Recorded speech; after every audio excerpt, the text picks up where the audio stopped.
Artist जो है उस जगह पे छुप के देखते थे और ये भी शर्त थी कि रानी का चेहरा ना देखे, मगर अच्छा। वो बगैर देखे, मतलब वो देख के बार ईरान से आया हुआ है। अच्छा। हुमायूं के साथ ओके। ईरान से आया दिल्ली, हम्म। दिल्ली में काम किया। फिर जैसे परिवार बढ़ता गया रणथंभौर आ गया, कुछ लोग रणथंभौर आ गए, फिर रणथंभौर से बूंदी आ गई, बूंदी से वो फिर कोटा आ गए। इस तरह से परिवार घूमता रहा। अब कोटा में चौथी पीढ़ी या पांचवी पीढ़ी, मुझे ये पूरा ध्यान नहीं है, वो कोटा में मेरे सही थे, मतलब काम करते हुए, इस काम को करते हुए। इसके पहले बुजुर्ग काम करता है। मेन कारण तो ये रहा है कि एक तो इसको सीखने में लगता है टाइम, अच्छा। दूसरा आगे मार्केट नहीं है इसका। अब मंदिरों में काम है, वो बहुत सारे लोग करने लग गए, तो उसमें क्या है, वो आप उसकी जान पहचान करने वाले लोग कम है। कैसा ही काम कर रहे, अच्छा। वो लोगों को अच्छा लग रहा है, बस होना। पैसे का ज़्यादा है नहीं, मेरा लगाव ज़्यादातर कला इसकी काम की तरफ। जी कहते थे कि यार इतना मेरे हुआ, इतना मारा मुझे कि मेरी बरसात में ना जी हाथ पैर दुखते हैं, तेल मसला देता वो। मगर कि वो मैं काम सीख गया ना तो बच्चों का पेट भर लिया मैंने, ये भी आज साथ में। जी तो बहुत सीधे थे, मतलब उनसे थोड़ा बहुत, मैं तो ठीक हूँ ऐसा, मगर वो तो बहुत सीधे थे। नमाज पढ़ना और अपने बस मालिक का नाम लेना और मंदिर पे काम करने जाना। अजी मैं क्यों खड़ी खम्मा सा राम राम सा। मेरा नाम सावी है और सीकिंग सॉल्यूशंस विद सावी के सेकंड सीजन में आपका बहुत बहुत स्वागत है। अब तक जिन भी ब्रांड से हम मिले हैं, जिन्होंने कोटा को कोटा बनाया, आपने नोटिस किया होगा वो सब कमर्शियल ब्रांड्स रहे हैं। कुछ ऐसे कमर्शियल ब्रांड्स जिन्होंने डेफिनेटली अपने प्रोडक्ट को मैन्युफैक्चर किया, मैन्युफैक्चर करने के साथ साथ उन्होंने उस प्रोडक्ट को मार्केट में भेजा, लोगों ने उसे खरीदा और जब उसे यूज़ करने लगे उस प्रोडक्ट को, वो ब्रांड्स बन गए हर घर के ब्रांड। लेकिन क्या कभी आपने ऐसे ब्रांड के बारे में सुना है जिसे एक्चुअली आप लोग जानते नहीं हैं, लेकिन उसने कोटा को कोटा ज़रूर बनाया? तो आज एक ऐसे ही व्यक्तित्व हमारे सामने हैं जिन्होंने इस कला को, राधा मैं ये कहूँगी कि भले ही मैं प्रोडक्ट्स की बात करती हूँ, लेकिन आर्ट को प्रोडक्ट आज नहीं कहना चाहूँगी, पर फिर भी उनकी कला ने ही हमारे कोटा को कोटा बनाया। वैसे तो कोटा अपने डोरिया के लिए फेमस है, कड़कों के लिए, कचौरी के लिए और उसके साथ साथ स्टोन के लिए भी। लेकिन साहब इन्हीं में एक नाम ऐसा है जो हम अक्सर भूल जाते हैं और वो है कोटा की मिनिएचर पेंटिंग्स। मिनिएचर यानी मिनी, छोटा। लेकिन जो व्यक्तित्व मेरे सामने बैठे हैं वो छोटे कतई नहीं हैं। मैं ये कहूँगी उनका व्यक्तित्व ऐसा है कि शायद इस पूरे कॉन्वर्सेशन में उसे समाना बड़ा मुश्किल काम है। पर not taking too long, Mohammad Luqman sir का बहुत बहुत स्वागत है। मिनिएचर पेंटिंग्स के मैं ये कहूँगी कि ऐसे आर्टिस्ट हैं जिनको एक्चुअली गोल्डन शब्दों में लिखा जाना चाहिए। Sir you are very kind sir, आज समय देने के लिए बहुत बहुत शुक्रिया। मतलब मुझे मालूम है कि आपकी कला जिस लेवल की है शायद मैं उसे शब्दों में तो नहीं समेट पाऊँ, लेकिन कोशिश रहेगी कि आज इस संवाद में जाने आपको और साथ साथ आपकी कला को जिसने कोटा को कोटा बनाया। तो सर शुरुआत वहीं से करती हूँ। 65 साल आपकी उम्र, 45 साल आपका एक्सपीरियंस, 45 साल मिनिएचर पेंटिंग्स। मिनिएचर जैसे मतलब हमारी ऑफ द कैमरा बात हो रही थी, आपने कहा मिनिएचर मतलब मिनी। तो सर सबसे पहले ये मिनिएचर पेंटिंग्स जो है वो कहाँ बनाई जाती है और मतलब भारत में मिनिएचर पेंटिंग्स आई कैसे? मिनिएचर पेंटिंग तो काफ़ी पहले से बनती आई है, बहुत पहले से बना है, 400-500 साल से भी पहले से बनती आई है। मिनिएचर पहले ताड़पत्र पे बनती थी, फिर उसके बाद फिर मिनिएचर पेंटिंग फिर धीरे धीरे विकास होता गया तो पेपर पे बनने लगी। जैसे ही इसमें सुधार ज़्यादा आया तो मुग़ल जो आए वहाँ से, उन्होंने अपना जो वो वहाँ की जो ईरानी कल्चर था वो उन्होंने उसमें डाला। अच्छा। तो वो और अपना राजस्थान का मतलब अपना हिंदुस्तान का कल्चर दोनों मिलके मिक्स होके और वो पेंटिंग एक अलग तरह का रूप ले लिया उसने। वाह सुंदर। वैसे तो सर मैंने जितनी रिसर्च की मुझे ये मालूम है कि जो राजस्थानी शैली या फिर कोटा शैली या बूंदी शैली की जो ये मिनिएचर पेंटिंग्स हैं उसमें आंखें बड़ी बड़ी होती हैं, हरे रंग का बड़ा इस्तेमाल होता है और मतलब कोटा शैली में तो शायद जहाँ तक मुझे पता है कि हंटिंग आदि का भी बहुत मतलब है ना चित्रण होता है। तो ये मिनिएचर पेंटिंग्स क्या ऐसा है कि कुछ स्पेसिफिक तरीके की ही चीज़ों को लेकर आप बनाते हैं? इसमें ये तो सब्जेक्ट हो गया कि क्या बनाना है आपको। अच्छा। और क्या ज़्यादा बनाया। राइट। तो वैसे तो आप कह रहे हो जो सही है, शिकार बहुत बनी है यहाँ की। हाथी बने हैं, राग रागनियाँ बनी हैं, 12 मासे बने हैं। ये ऐसे सब्जेक्ट हैं जो नॉर्मल बने हैं, मतलब ये नॉर्मल बने और हैं। वैसे फिर आगे चलो तो लो सब्जेक्ट हुआ, सवारी हुई, दरीखाना हुआ।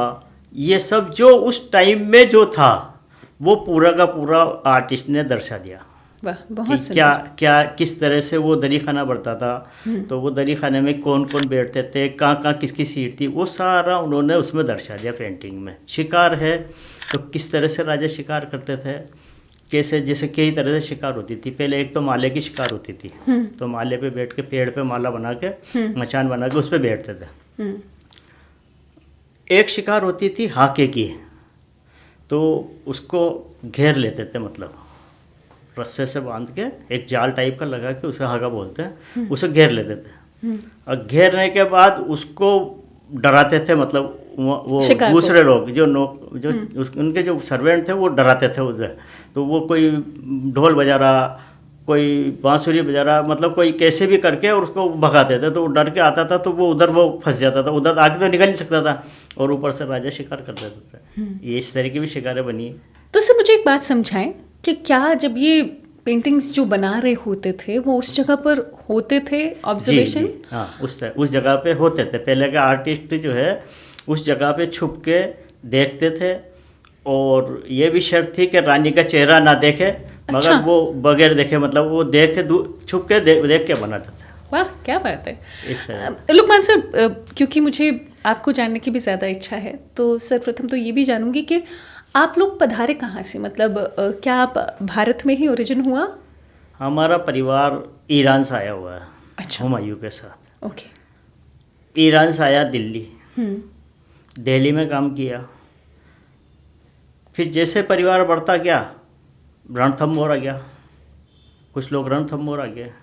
फिर रणथंभौर से बूंदी आ गई, बूंदी से वो फिर कोटा आ गए। इस तरह से परिवार घूमता रहा। अब कोटा में चौथी पीढ़ी या पांचवी पीढ़ी, मुझे ये पूरा ध्यान नहीं है, वो कोटा में मेरे सही थे, मतलब काम करते हुए, इस काम को करते हुए। इसके पहले बुजुर्ग काम करता है हमारे।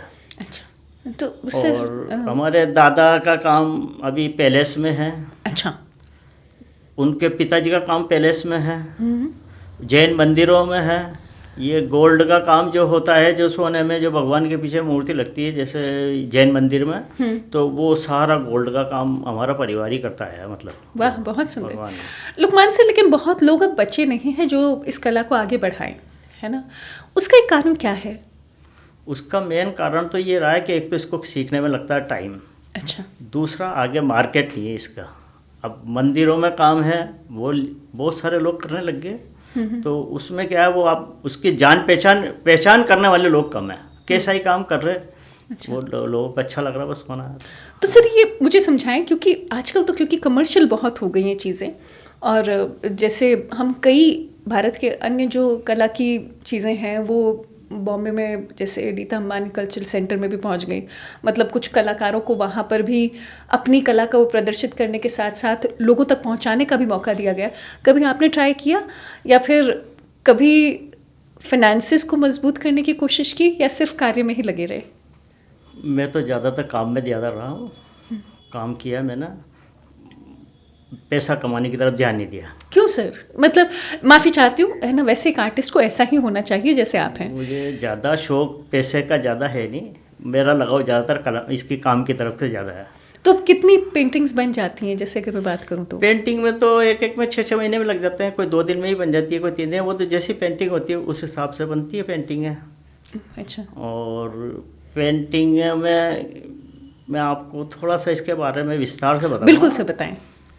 कि पेंटिंग जैसे मुगल पेंटिंग, किशनगढ़ पेंटिंग, ये कई पेंटिंग हुई है। हाँ हाँ। इसको हर आदमी नहीं पहचान पा रहा अच्छा, कैसे कि ये पहचाना जाए? कोटा की कैसे है। अभी आपको कोई भी आदमी कह देगा ये कोटा की है तो आप मान लोगे उसको। सही बात है, मुझे मगर नहीं उसकी पता। पहचान होना जरूरी है। उसके लिए सरकार को या किसी संस्था को इसमें सहयोग होना करना चाहिए। पड़ेगा साथ में, ताकि मतलब नए बच्चों को ये गाइडेंस मिले। अभी भी कला एकेडमी की तरफ से, ललित कला एकेडमी की तरफ से अभी 15 दिन का क्लास लगी है यहाँ कला दीर्घा में। मकसद यही है कि मतलब आदमी इसमें कम से कम सीखे, नहीं तो ये तो जाने कि भाई हमारी कला है क्या। सही बात है सर। पहला काम। दूसरा काम क्या है कि इसमें बहुत सारी बातें ऐसी है, इतनी बारीकियां हैं कि हर आदमी बता नहीं सकता उसमें। और वो कौन बताता है कि जैसे इसके जानकार जो इसको ख़रीदते हैं वो जानते हैं इस बारे में। मैं चाहता हूँ कि हर आदमी इसमें जाने कि ये चीज़ है क्या और इसमें कितनी मेहनत होती है। तो जैसे अभी मेरी पेंटिंगें यूँ समझे आप, अमेरिका, हॉलैंड, ऑस्ट्रेलिया, मतलब करीब करीब सब देशों में गई है। छोटे अंबानी तक मेरी पेंटिंगें गई है। बहुत सुंदर। हाँ, टीना मुनीम ने मेरी बहुत पेंटिंगें ली है। अभी तो खैर वो पार्टी नहीं ले रही है, मगर बहुत पेंटिंगें ली है। बनारस वगैरह राजस्थान में सब जगह गई है। मगर ये कुछ लोग हैं या पैसे वाले लोग हैं, आप यूँ समझो। तो वो दो ही तरह के लोग हैं, या तो पैसे वाले हैं या जानकार हैं। अब जैसे पुरानी पेंटिंग है, अपने यहाँ का कल्चर, पुरानी पेंटिंग है आज इंडिया के अंदर समझो आप करीब से ख़त्म हो गई है। वजह क्या रही है कि यहाँ जानकारी कम रही है शुरू से ही। पेंटिंगों की जानकारी पुराने लोगों में भी नहीं रही कि भाई इसकी वैल्यू क्या है। तो इसको अंग्रेज़ बाहर ले गया। अच्छा। अब अंग्रेज़ ने ले जाके उसको अपने उसमें रखते लिया कि भाई ये कोटा की पेंटिंग है, म्यूज़ियम में रख लिया। उसका उसने फ़ायदा उठाया कि उसकी बुक छाप दी उसने, कैटलॉग बना दिया। अब कैटलॉग कितने पूरे दुनिया में बिक रहा है कैटलॉग, तो उसने पैसा तो वैसे कमा लिया। फिर दूसरा काम उसने क्या किया कि जैसे 2 पेंटिंगें नई लगा ली और 4 पेंटिंगें वही पुरानी वाली जो पुरानी कैटलॉग में, तो नई की वजह से आदमी ने खरीदा। तो वो इस तरह से उसने पैसा कमाया। और आज पेंटिंगों की यह हालत है कि पुरानी पेंटिंगें इंडिया से करीब करीब से ख़त्म से हो गई हैं। सर, आप इतना कुछ जानते हैं इसके बारे में, और चाहे तो मतलब सही, वो मैं क्या कहूँ कि है ना, इन सही पेंटिंग्स को लोगों तक फाइनेंशियली भी पहुंचा सकते हैं, पर क्यों नहीं ऐसा है? वो पहुंचा तो सकते हैं, मगर आदमी क्या है उसमें समझेगा जब ही तो जाएगा ना आगे। अब या तो ये कोई संस्था, मैंने कहा ना कोई संस्था हो, या सरकार इसमें कोई क्लास चलाए। एक बार क्लास चली थी 1 साल की वसुंधरा जी के टाइम में। फिर उसके बाद वो 1 साल के बाद ख़त्म होगी। तो बच्चों ने जितना सीखा जाए ठीक है, बाकी ठीक है। अब चलती है क्लास, जैसे अभी पैलेस में चलती है। अच्छा। 15 दिन के लिए दरबार की तरफ से चलती है 15 दिन के लिए। अब 15 दिन के बाद फिर वो करे ना करे, वो रेगुलर क्या है, कोई चीज़ का होना ज़रूरी है, मतलब उसके लिए रेगुलर। अच्छा, क्योंकि कला है तो कला ना देख के ही, मतलब गुरु के साथ रहकर ही सीखी जाती है। ऐसा नहीं है कि हाँ देखी और हो गया मतलब वो जो इंस्टेंट वर्ल्ड हो गया ना कि 15 दिन का कोर्स करो और सब कुछ ठीक हो जाएगा, वैसा नहीं है। लुकमान सर, आपने कब सीखी, मतलब और मतलब कितनी बारीकी से सीखी? क्योंकि आपके पिताजी, ये भी बताता हूँ आपको, मुझे इसका शौक नहीं था। अच्छा। पहला काम, ओके। इसका शौक मुझे था नहीं, और मेरी माँ नहीं चाहती थी कि मेरा बेटा ये काम सीखे, क्योंकि हमारे पिताजी का जो टाइम निकला होगा वो परेशानी में निकला होगा, मैं ऐसा अंदाजा है मेरा। तो वो नहीं चाहती थी। मतलब मैंने दूसरा काम किया कि टेलर का काम, कोई किसका काम किया। जो हमारे एक मिलने वाले हैं, हमारे पिताजी के बहुत अच्छे ताल्लुकात है, माणक चंद कैलाश चंद के नाम से है, चौपाटी पर उनकी दुकान है। बिल्कुल बिल्कुल है। हाँ। वो हमारे पारिवारिक ताल्लुकात है उनसे। तो उन्होंने कहा कि यार वो लुकमान कर ही नहीं रहा काम। तो उन्होंने हमारे पिताजी से कहा भाई मुझे मेरे पास पहुँचाना यार। तो उन्होंने मेरे दिमाग में ऐसा बैठाया कि मैंने पीछे मुड़ के जब से आज तक देखा ही नहीं। तो मेरे पहले गुरु तो वो है, काम में लगाने वाला। क्या बात है। दूसरे सिखाने वाला हमारे पिताजी है। फिर उसके बाद तो मैंने जयपुर में काम किया 8 साल तक, और फिर दिल्ली में भी काम किया मैंने 1 साल तक। इससे फिर उसके बाद फिर मैंने कोटा किया। तो कोटा में आने का मेरा कारण भी ये रहा, मार्केट तो दिल्ली जयपुर बेहतर है, बड़ी सिटी में जाए, यहाँ नहीं था। तो एक राम गोपाल जी विजयवर्गीय थे, पद्मश्री, बहुत अच्छे जानकार थे, मतलब वो बहुत बुजुर्ग थे। उन्होंने, मेरी अच्छी मुलाकात थी उनसे। उन्होंने मुझसे कहा कि यार बेटा लुकमान, मैंने कहा बाबू जी बोलो, कि यार कोटा बूंदी शैली ख़त्म हो रही है यार। मैं चाहता हूँ, मेरी दिली ख्वाहिश है कि तू कोटा कोटा चला जा तू, बस यहाँ पैसा तो बहुत है। मैंने मुग़ल पेंटिंगें बहुत बनाई है, आइवरी की पेंटिंगें भी बहुत बनाई है। फिर मैं जब से कोटा आया तो यूँ समझो आप, मैंने फिर मुग़ल पेंटिंगें बनाना, कोई स्कूल का बनाना बंद कर दिया। या तो कोटा पेंटिंग ही बनाता हूँ या बूंदी पेंटिंग बनाता हूँ। पर सर बाकी चीज़ें बनाना क्यों बंद कर दिया? वो भी तो कहीं किसी का ऐसा है ना कि मुझे यहाँ की पेंटिंग को ज़्यादा बहुत ज़्यादा था, हाईलाइट करना था ना यहाँ की पेंटिंग को। हाईलाइट आज ये पेंटिंग यूँ समझो आप, बड़ा बोल तो नहीं बोलना चाहिए, मगर ये एक पहचान बन गई इसकी। हाँ सर। क्योंकि हमारे पिताजी भी एक लिमिट तक रहे और मेरा काम थोड़ा सा विस्तार से हो गया। मुझे लोग जानते तो हैं मगर सिर्फ नाम से, जो शक्ल से नहीं जानते। आज देखिए सर, शक्ल भी दिखेगी। ऐसे बहुत से लोग हैं, मतलब बहुत से लोग हैं, जयपुर में भी बहुत से लोग हैं। आज हमारी मार्केट, ये समझो आप जयपुर मार्केट है तो हमारी पेंटिंगों की काफ़ी सेल है। अभी भी मेरे पास कोटा में नहीं है। नहीं, कोटा में भी है मगर नहीं के बरोबर। वो क्या है, होता वहाँ है कि जहाँ खरीदार होगा वहीं वहीं वहीं व्यापारी होगा। और हम क्या व्यापारियों को ही दे सकते हैं, क्योंकि घूमे तो हमारा काम नहीं हो सकता। सही बात है। और एक वैल्यू है आपके कार्य की। हमने जैसे अभी उदयपुर में हमारा काम चलता है, जोधपुर में हमारा काम चलता है, दिल्ली में हमारे पास डिमांड है। अभी दिल्ली में यूँ समझो आपके मेरी पेंटिंग की एग्जीबिशन लगी थी इनटेक की तरफ से। अच्छा। तो वहाँ पे हमारी पेंटिंग कुछ बिकी। कदरदान होते हैं वहाँ, वैसे समझदार भी होते हैं, तो कुछ पेंटिंगें हमारी बहुत अच्छी बिकी। फिर उसके बाद उन लोगों ने मुझे वहाँ का अवार्ड दिया। बहुत सुंदर। कोटा का मेरे पास इनटेक का अवार्ड हो चुका, कई बार लगा चुका मैं कोटा में। राजस्थान का जोधपुर दरबार ने मुझे दिया, जोधपुर बुला के। अब रात नेशनल, तो वो दिल्ली में मुझे उन्होंने कोरोना के टाइम पे मुझे अवार्ड दिया, तो 1 लाख रुपए तो उन्होंने मुझे दिए। वाह।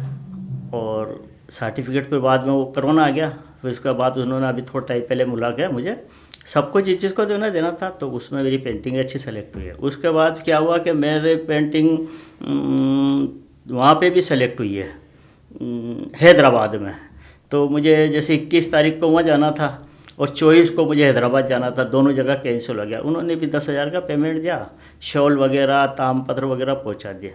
वैसे मेरे पास स्टेट अवार्ड है, नेशनल अवार्ड है। हाँ सर, पर जो आप कर रहे हैं वो और बड़ा अवार्ड है, क्योंकि बहुत सारे अवार्ड तो बहुत सारे हैं मगर उनसे पेट नहीं भरता है, बस यही है। सही बात है सर।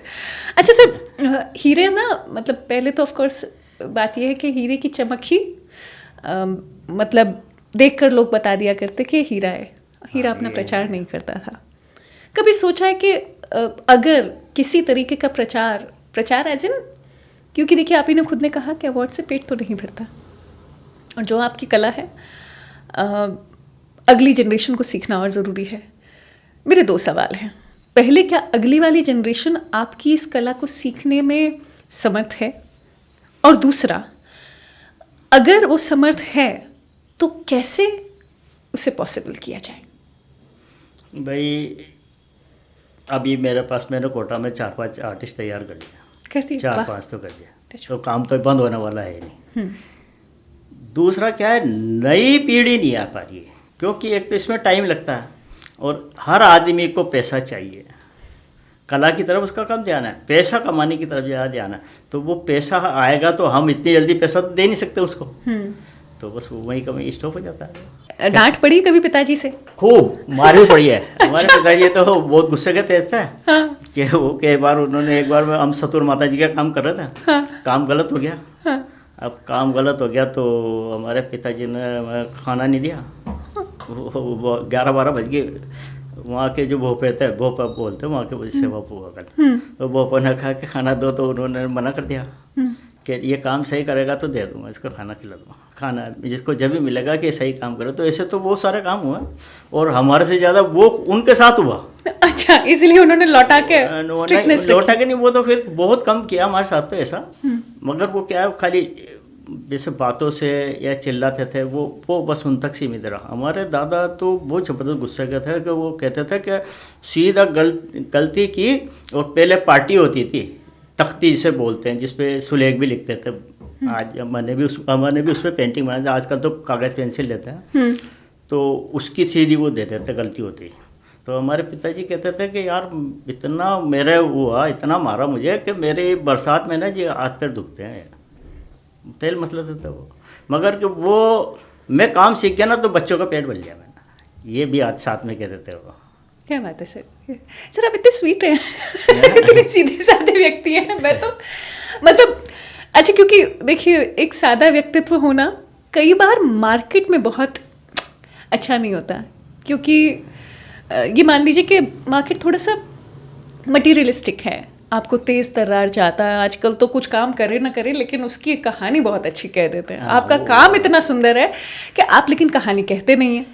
लेकिन फिर भी मैं काम को ही और एक्सप्लोर करने की कोशिश करूंगी। तो कितनी पेंटिंग्स आपने अभी तक बनाई होगी? मैं कैनवस की बात नहीं कर रही हूँ, क्योंकि प्रोजेक्ट्स तो देखो ऐसा है, मैं ये तो नहीं कह सकता पेंटिंग कितनी बनाई है, मगर मैं रेगुलर 8 घंटे काम करता हूँ। रेगुलर। और एक पेंटिंग बनाने में मुझे कम से भी कम समझो आपके 15 दिन तो लग जाते हैं। 15 दिन अब लगा लो आप अंदाजा। उसमें संडे मेरा फ्री रहता है, बाकी 8 घंटे में काम करता हूँ। अभी भी मैं वर्कशॉप जाता आपके यहाँ आ गया।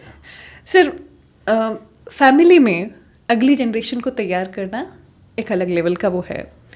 मैं यहाँ पर घर की महिलाओं के बारे में जानना चाहूँगी, है ना, क्योंकि जैसे आपने कहा कि आपकी माता जी नहीं चाहती थी कि आप इस फील्ड में आए, ये ना, मतलब एक माता का वो रहता है कि मेरा बच्चा परेशान ना हो।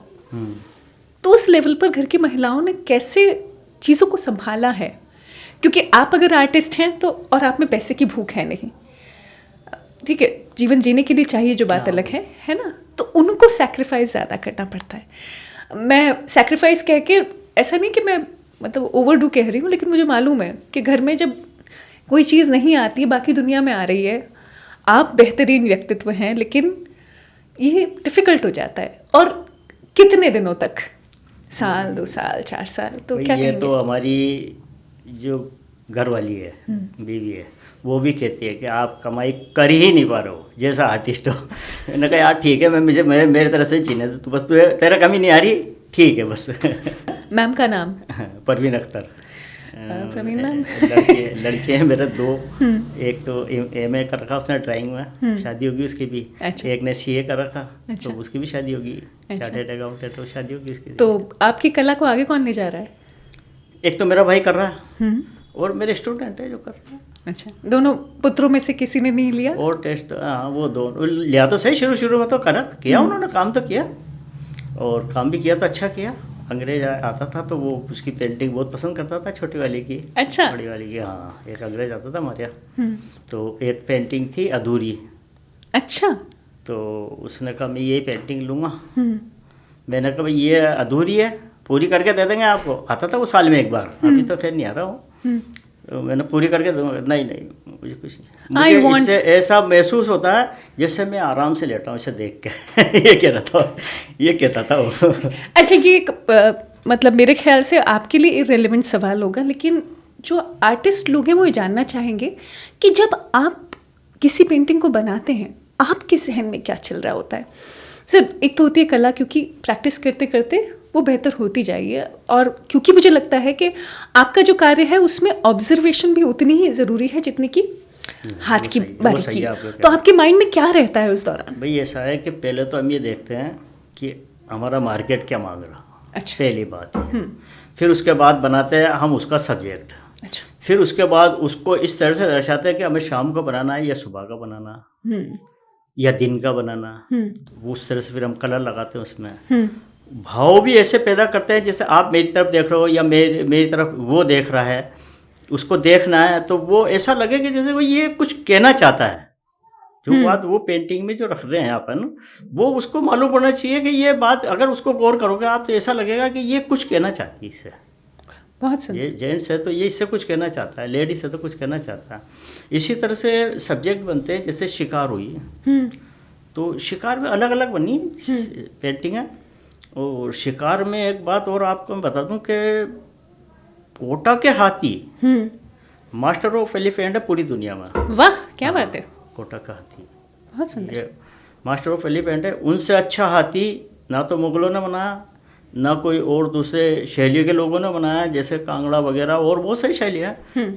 जो हाथी उन्होंने बनाया वो मास्टर ऑफ एलिफेंट का उसका खिताब है उनके पास। क्या बात है। अब रहा सब्जेक्ट का सवाल, तो जैसे अभी हम 12 मासे बनाते हैं, हमारा 12 मासे की काफ़ी डिमांड है। अच्छा। तो 12 मासे बनाते हैं तो 12 महीने की 12 पेंटिंग होती है। उसमें क्या है, कोई राजा नहीं लिया जाता है, मतलब अच्छा। पुरान उसमें कृष्ण को एक बना देते हैं, कृष्ण और राधा को लेके बनाते हैं। तो उसमें जैसे गर्मी है, अब गर्मी में नंगे बदन रहना उसको, तो भगवान को नंगे बदन बस खाली पैजामा पहना दिया या धोती पहना दी, जो भी हुआ। अब गर्मी में फुहारे चल रहे हैं और जो भी गर्मी का समय है, जैसे वो हिरन भग रहे हैं, हाँ। तो पानी के लिए भग रहे हैं हिरन, पेड़ के पत्ते गायब गायब हो गए, तो ये सब उसमें दर्शाना पड़ेगा आपको, तब जाके आपको लगेगा कि ये गर्मी है। बरसात है तो आपको हरियाली भी लगानी पड़ेगी, पानी भी बरसाना पड़ेगा, तो आदमी को ऐसा लगता है कि जैसे ये पेंटिंग इस महीने की है। क्या बात है, बहुत सुंदर। हाँ। चलिए सर, मैं वैसे तो बहुत सारी बातें और कर सकती हूँ, लेकिन इस वक्त एक रैपिड फायर की ओर बढ़ते हैं।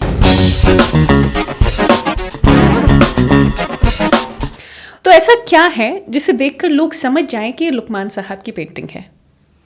ये जो जानकार होते हैं वो समझ जाते हैं।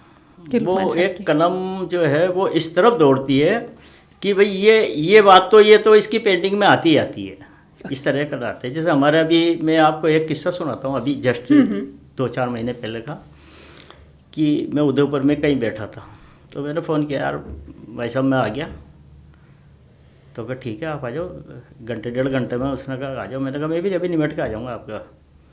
तो वहाँ पे एक आदमी था जो बैठा था पेंटिंग लेके आपकी। अब उसने कहा कि ये लुकमान साहब आ गया। मैंने इनसे कहा, मैंने कहा लुकमान साहब की पेंटिंग है और ये लुकमान साहब आ गया। तो वो आदमी ने देखा कि आप लुकमान भाई हो। मैंने कहा क्या आपने किसको बेची? मैंने जयपुर में कोई आदमी मेरे पास आया था, उसको बेची थी। अब उसने जब पेंटिंग पहचान ली, अब पहचानी जब जाके तो है ना कि भाई ये पहचानी उसने, उसको कुछ तो आइडिया होगा कि भाई लुकमान कैसी पेंटिंग बनाता है। तो उसने पेंटिंग पहचान के और उसमें दस्तखत नहीं हो रहे थे मेरे, तो फिर उसने कहा आप दस्तखत कर दो बस। क्या बात है, उसकी पेंटिंग है। बहुत सुंदर। अब मैंने ये 30,000 की बेची, तो उसने 42,000 रुपये की खरीदी उस पेंटिंग। बहुत सुंदर, बहुत सुंदर। अच्छा सर, एक पेंटिंग जिसे बनाने में आपको बहुत कम समय लगा, सबसे कम समय किस पेंटिंग को बनाने में लगा आपको? एक फिगर की पेंटिंग है जो 3 दिनों बन जाती है, 2-3 दिन बन जाती है। अच्छा, तो आपकी पेंटिंग्स के नाम आप कैसे रखते हैं? पेंटिंग के नाम तो सब्जेक्ट तो वही होते हैं जो पुराने होते हैं, जैसे राग रागनी हुए, लव सब्जेक्ट हुए, इसी पे आधारित बनाते हैं। जैसे शिकार हुई, इसी पे आधारित बनाते हैं। पेंटिंग तो सारी एक ही लेवल की होती है कि जो बनी है, मतलब उस तरह से ही है। अच्छा। अब उसमें क्या है कि आप नयापन इस तरह से ले आओ कि आप उसको चेंज कर दो, थोड़ा सा कोटा बूंदी मिक्स कर दो। अब जैसे मेरी पेंटिंग है खास करके, उसमें मुगल का वो आता है, अच्छा, टच आता है। अब मुगल का टच आता है ना, तो जैसे पुरानी पेंटिंग आप देखोगे तो उसमें टच नहीं मिलेगा। और मेरी पेंटिंग क्या बहुत सुंदर होती है, मतलब वाह, यही सर, वो तो मैं मान सकती हूँ। हाँ, वो टच जो मुगल टच आता है ना, क्योंकि मुगल आर्टिस्टों में बहुत अच्छा काम किया है, बहुत अच्छा काम किया है मुगल आर्टिस्टों ने। तो वो टच मैंने मुगल पेंटिंग में बनाई है, तो वो टच मेरी पेंटिंग में आ जाता है। ठीक है, पिताजी और आप में क्या कॉमन है? पिताजी तो बहुत सीधे थे, मतलब उनसे थोड़ा बहुत, मैं तो ठीक हूँ ऐसा, मगर वो तो बहुत सीधे थे। नमाज पढ़ना और अपने बस मालिक का नाम लेना और मंदिर पे काम करने जाना और आना। आपकी फेवरेट रंग? कलर तो सभी पसंद है वैसे तो, मगर ज़्यादातर तो जैसे जो लगे हैं कलर वो लाल है, हरा है, ये मेन कलर तो 4-5 ही होते हैं। पीला हुआ, काला हुआ, ये 2-5 कलर है। उससे फिर आप मिला के कैसे कलर बना लो जैसा आपको चाहिए। ठीक है, आपकी फील्ड में आपके फेवरेट, मतलब और कोई व्यक्ति जिसका आप नाम लेना चाहेंगे कि इनका काम आपको बहुत पसंद है? भाई कोटा में तो मेरे सिखाए हुए आर्टिस्ट हैं, बाकी बाहर तो बहुत सारे थे। तो एक कोई सीनियर आर्टिस्ट जो आपको लगता है कि वो आपकी फेवरेट है? जैसे इरशाद भाई है जयपुर में। अच्छा, उनका काम आपको बहुत अच्छा लगता है। आपका खुद का जो, मतलब ये कह लीजिए कि कोई पेंटिंग जो आपने बनाई, उसको किस एज, मतलब किस ये कह लीजिए कि आपकी बनाई हुई कोई ऐसी पेंटिंग जिसको आपने हाईएस्ट कीमत में सेल आउट किया? बहुत सारी। अभी भी एक आदमी का यहाँ रामपुरा में एक पेंटिंग है, किसी के पास यहाँ लगी हुई है, वो बड़ा उपास रहा है पीपल का पेड़ के यहाँ पे। तो मैंने बहुत पहले बनाई थी पेंटिंग, कम से कम कृष्ण भगवान की है, बहुत बढ़िया कपड़े पे पिछवाई है। वो मांगता है उसके 25 लाख रुपए। वाह, बहुत सुंदर। आपका पसंदीदा ब्रांड? हमारा तो कोई ब्रांड है नहीं। सक्सेस का आधार क्या मानते हैं? सक्सेस का आधार तो मेहनत ही है, बस सबसे बड़ा काम। बस मेहनत करो इस काम में, तो क्या आप करोगे जितना लोगे, कोई भी हो, चाहे मेरी जगह आप भी हो गए तो आप भी काम करोगे तो लोगे। अभी मैं भी 8 दिन मान लो काम बंद कर दूंगा तो मुझे भी परेशानी आएगी। बस ये इस काम की बस ज़्यादा। अब मैं क्या कहूँ, इतने सिंपल व्यक्तित्व अगर हमारे सामने बैठे हो, मेरे पास सवालों की कमी नहीं है। लेकिन हाँ, समय को ध्यान में रखते हुए मोहम्मद लुकमान साहब मिनिएचर पेंटिंग के मतलब वो क्या कहते हैं कि ऐसे आर्टिस्ट जिन्होंने इस कला को पहचान दी है। और मैं ये जानती हूँ कि हमारे आसपास बहुत सारे लोग प्रोबेबली, जैसे सर ने भी कहा, कि इस पेंटिंग को शायद पहचानते नहीं होते। लेकिन मेरा निवेदन है कि इस इंटरव्यू को देखने के बाद आप 2 कार्य ज़रूर करें। एक तो लुकमान सर की इस मेहनत को अगर आपको देखना है तो विज्ञान नगर ज़रूर जाएं, है ना। और इस पेंटिंग के बारे में ज़्यादा जानना है तो भी सर्च करना शुरू कीजिए, है ना। जैसे हम लोग कोटा डोर या कोटा के कड़के, कोटा की कचौरी की बात करते हैं, ठीक वैसे ही कोटा की इन मिनिएचर पेंटिंग्स की भी बात होनी चाहिए। क्योंकि जब सदियों से इतनी सुंदर कार्य को आगे बढ़ाते आ रहे हैं तो इसके बारे में सबको पता होना चाहिए ना। एक खास बात जो शायद हमने आपको नहीं बताई हो वो ये कि कई जैन मंदिर हैं जहाँ पर उस्मान साहब यानी कि लुकमान सर के पिताजी, उन्होंने और खुद लुकमान सर ने कार्य किया है। मतलब भारत में होते हुए अगर कोई व्यक्ति इस सौहार्द को देखे तो मन में सिर्फ एक ही बात आती है कि ये जो धरती है वो जिन आर्टिस्ट के साथ में आगे बढ़ी है, क्यों ना उनको भी हम आगे बढ़ाएं, राइट। फिलहाल विदा लेते हैं। इस संवाद में आपको अगर कुछ अच्छा लगा हो तो डेफिनेटली कमेंट करके बताएं और सब्सक्राइब करें।